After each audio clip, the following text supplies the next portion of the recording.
नमस्कार दोस्तों, मैं रोहित गुप्ता स्वागत करता हूं आपका अपने YouTube चैनल पर। आज की वीडियो में हम करने वाले हैं NIOS क्लास 12th की पॉलिटिकल साइंस का TMS सॉल्व, जो कि सेशन 2023-24 का यानी जिन भी स्टूडेंट का एग्जाम अप्रैल 2024 या अक्टूबर 2024 में होने वाला है वो स्टूडेंट इस वीडियो में से देख के अपने TMS सॉल्व कर सकते हैं।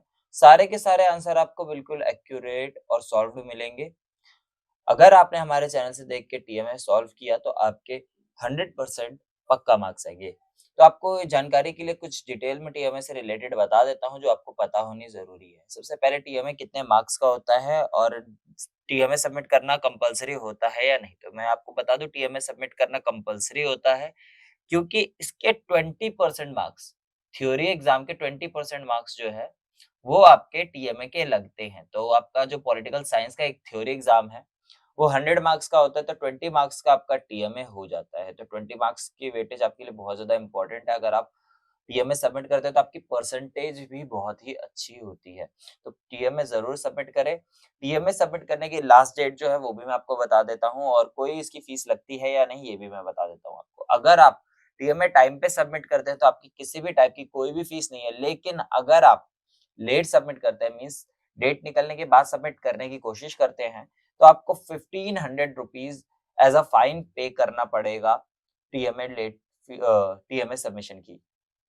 तो आपकी जानकारी के लिए मैं लास्ट डेट भी बता देता हूँ। जो अप्रैल वाले स्टूडेंट है उनको 31 जनवरी से पहले पहले अपनी फीस जो है अपने टीएमएस जो है सबमिट करने होते हैं, और जो अक्टूबर वाले होंगे उनको 31 जुलाई से पहले सबमिट करने होते हैं। तो अगर आप इन डेट के निकलने के बाद सबमिट करते हैं तो आपकी लेट फीस लगेगी।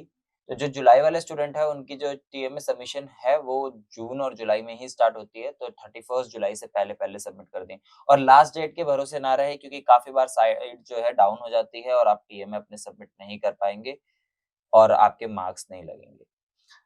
तो वीडियो में आगे बढ़ते हैं, आपको टीएमए दिखाते हैं। अगर चैनल पे नए आए हो तो चैनल को सब्सक्राइब कर दीजिएगा और वीडियो को लाइक कर दीजिएगा, क्योंकि ऐसे ही वीडियोस सॉल्व्ड टीएमए की, प्रैक्टिकल फाइल्स की, इंपॉर्टेंट क्वेश्चन की, मैराथन क्लासेस की, एनआईएस रिलेटेड अपडेट्स की सारी इंफॉर्मेशन जो है हमारे चैनल पे आपको टाइम टू टाइम मिलती रहेंगी।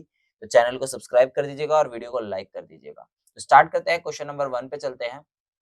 तो पहला क्वेश्चन जो है आपका 2 मार्क्स का है। इसमें क्या बोला हुआ है, निम्नलिखित में से किसी एक प्रश्न का उत्तर लगभग 40 से 60 शब्दों में दीजिए। तो 40 से 60 शब्दों में आपको इसका उत्तर देना है। ए पार्ट हमने करा है इसका, राजनीति और राजनीति विज्ञान के बीच किन्हीं दो अंतरों पर प्रकाश डालिए। ठीक है, तो यहाँ पे आपको इसका उत्तर दिख रहा होगा। मैं स्क्रॉल करके दिखा देता हूँ, दो दो पॉइंट दे रखे हैं। दोनों पॉइंट आपको एज इट इज उतार लेने हैं। एक साइड जो है आपको ये टेबल बना के करना है, क्योंकि जब भी हमारा कोई अंतर पूछा जाए या डिफरेंस पूछा जाए तो आपको जो है टेबल बना के आंसर देना होता है। और आपको ब्लू और ब्लैक पेन के अलावा कोई और पेन यूज नहीं करना है। ब्लू से आप आंसर लिखेंगे, ब्लैक से आप क्वेश्चन उतारेंगे। तो इस तरीके से आप टेबल बनाएंगे। पॉइंट 1 राजनीति का 2 पॉइंट दोनों साइड लिख लेंगे, और राजनीति विज्ञान का एक एक साइड पॉइंट लिखेंगे। जैसे इस तरीके से जैसा मैंने टेबल में बना रखा है बिल्कुल एज इट इज आपको उतार लेना है। बढ़ते हैं क्वेश्चन नंबर 2 की तरफ। 2 मार्क्स का क्वेश्चन था इसलिए हमने उसमें 2 ही पॉइंट डाले हैं। क्वेश्चन नंबर 2 जो है ये भी हमारा 2 मार्क्स का क्वेश्चन है। इसमें क्या बोला है, निम्नलिखित में से किसी एक प्रश्न का उत्तर लगभग 40 से 60 शब्दों में दीजिए। तो 40 से 60 शब्दों में इसका भी उत्तर देने के लिए बोला गया है आपको। हमने इसका जो है बी पार्ट सॉल्व करा हुआ है। बी पार्ट जो है हम आपको दिखा देते हैं। बी पार्ट क्या बोला है, किसी राज्य के राज्यपाल के महत्व की परख कीजिए। तो यहाँ पे आपको इसका आंसर दे रखा होगा, राज्यपाल के बारे में बताया गया, जैसे इंग्लिश में गवर्नर बोला जाता है, उसके बारे में बता रखा है कि उसका क्या महत्व है। ठीक है, वो सारी चीजें अच्छे से एक्सप्लेन करी गई है। तो जितना बड़ा ये आंसर आपको दिख रहा है उतना ही बड़ा आपको लिख लेना है, एज इट इज उतारेंगे आप। आगे बढ़ते हैं, क्वेश्चन नंबर 3 पे चलते हैं। क्वेश्चन नंबर 3 जो है ये भी 2 मार्क्स का है। इसमें क्या बोला है, निम्नलिखित में से किसी एक प्रश्न का उत्तर लगभग 40 से 60 शब्दों में दीजिए। तो 40 से 60 शब्दों में इसका भी उत्तर देना है। ए पार्ट हमने करा हुआ है, किसी राज्य की विधानसभा के निर्वाचन संबंधी किन्हीं दो कार्यों की पहचान कीजिए। ठीक है, अभी आपको यहाँ पे इसका आंसर दिख रहा होगा। 2 पॉइंट आपको इसमें भी दे रखे हैं, दोनों पॉइंट आप उतार लेंगे और स्क्रीनशॉट लेते हुए चलिएगा। अगर आपको इसका पीडीएफ चाहिए होगा तो आप हमसे इसका पीडीएफ भी परचेज कर सकते हो। मेरा नंबर आपको डिस्क्रिप्शन में मिल जाएगा, वहां से आप हमें कांटेक्ट करके इसका पीडीएफ परचेज कर सकते हैं। क्वेश्चन नंबर 4 पे चलते हैं, जो कि 4 मार्क्स का क्वेश्चन है। क्या बोला गया है इसमें, ये भी पढ़ लेते हैं एक बार।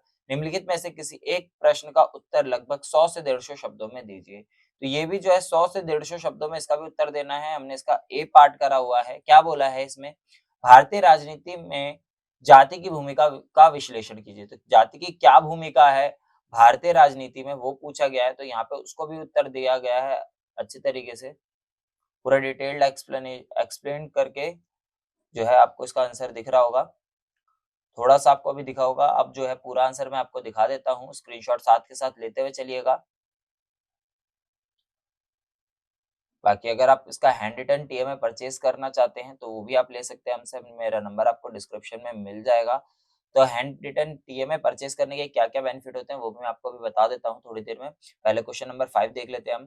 क्वेश्चन नंबर 5 में बोला हुआ है, निम्नलिखित में से किसी एक प्रश्न का उत्तर लगभग 100 से 150 शब्दों में दीजिए। 100 से 150 शब्दों में आपको इसका आंसर देना है। बी पार्ट हमने इसका करा है। क्या बोला है, जिलाधीश यानी जिला कलेक्टर के किन्हीं 8 कार्यों पर प्रकाश डालिए। तो इनके 5 काम पूछे हुए थे, तो वो पाँचों काम क्या-क्या है वो यहाँ पे बता दिए गए हैं। आपको एज़ इट इज़ उतार लेने हैं, ठीक है? तो मैं आपको बता रहा था कि हैंड रिटन टीएमए परचेज़ करने के आपको क्या-क्या बेनिफिट्स रहेंगे। तो सबसे पहली चीज़, आपको अपलोडिंग की टेंशन खत्म हो जाएगी, आपको अपलोड करके टीएमए हम देंगे। सेकंडली, आप जो है राइटिंग, काफ़ी बार क्या ऐसा होता है कि स्टूडेंट की राइटिंग गंदी होती है, तो राइटिंग भी बहुत अच्छी राइटिंग में आपको हैंडराइटिंग में लिखा हुआ मिलेगा। थर्ड चीज़ जो है, आपको कटिंग वर्क बिल्कुल नहीं मिलेगा, उसमें एकदम नीट एंड क्लीन आपको आंसर होंगे। क्योंकि काफ़ी बार ऐसा होता है, कुछ स्टूडेंट हमारे वीडियो में से देख के ही बनाते हैं, लेकिन उनकी राइटिंग अच्छी ना होने की वजह से या साफ-साफ ना लिखने की वजह से उनको मार्क्स कम मिलते हैं, as compare to other student या हमारे द्वारा अपलोड किए गए टीएमएस के कंपैरिजन में। तो आप हमसे लेके परचेज़ करके अपने डैशबोर्ड पे खुद भी अपलोड कर सकते हैं, या हमसे अपलोड करवाना चाहते हैं तो हमसे भी अपलोड करवा सकते हैं। और भी आपका बेनिफिट्स है, जैसे कि आपका जितना भी खर्चा आता है, मेहनत, टाइम वगैरह सारी चीज़ें जो है बचाता है हैंड रिटन टीएमए। चलिए क्वेश्चन नंबर 6 पे चलते हैं, जो कि 6 मार्क्स का क्वेश्चन है, प्रोजेक्ट बेस्ड ये क्वेश्चन है। नीचे दी गई परियोजनाओं में से कोई एक परियोजना तैयार कीजिए। तो ये प्रोजेक्ट बेस्ड क्वेश्चन है। आपसे कोई एक प्रोजेक्ट बनाने के लिए बोला गया है। तो हमने इसका बी पार्ट करा हुआ है। तो यहाँ पे आपको दिख रहा होगा, ठीक है? बी पार्ट आपको दिख रहा होगा। अपने परिचित 20 व्यक्तियों से निम्नलिखित प्रश्न पूछकर जानकारी प्राप्त कीजिए तथा सही उत्तर को कॉलम 1 सही उत्तर और गलत उत्तर को कॉलम 2 गलत उत्तर में दर्ज कीजिए। इस तालिका से प्राप्त जानकारी के आधार पर निष्कर्ष निकालिए कि कितने प्रतिशत लोगों को संविधान और इसकी प्रस्तावना के बारे में जानकारी है। जो भी व्यक्ति 4 या अधिक सही उत्तर देगा, उसे जानकार माना जाएगा। तो यहाँ पे जो है आपको उसका आंसर दिख रहा होगा, ठीक है? तो पहले प्रश्न का उत्तर 11 लोगों ने सही दिया, दूसरे प्रश्न का उत्तर 5 लोगों ने सही दिया, तीसरे प्रश्न का उत्तर 7 लोगों ने सही दिया, चौथे प्रश्न का उत्तर 2 लोगों ने सही दिया, पांचवे का 17 लोगों ने और भारत छठे का 6 लोगों ने और सातवें का 1 बंदे ने सही जवाब दिया है। ठीक है? तो इस तरीके से आप इसका टेबल का स्क्रीनशॉट ले लीजिए, मैं एक बार फिर से दिखा देता हूँ। ठीक है? आगे बढ़ते हैं। थोड़ा-सा ये टेबल का रह गया है 7th पॉइंट का। इसके बाद यहाँ पे आपको उसका आगे का आंसर देखने को मिल जाता है। ये पैराग्राफ आपको टेबल बनाने के बाद लिखना है। टेबल को आप अगर ब्लैंक साइड बनाना चाहते हैं तो ब्लैंक साइड बना सकते हैं। A4 साइज़ की शीट्स आपको यूज़ करनी है सॉरी टीएमए सॉल्व करते टाइम।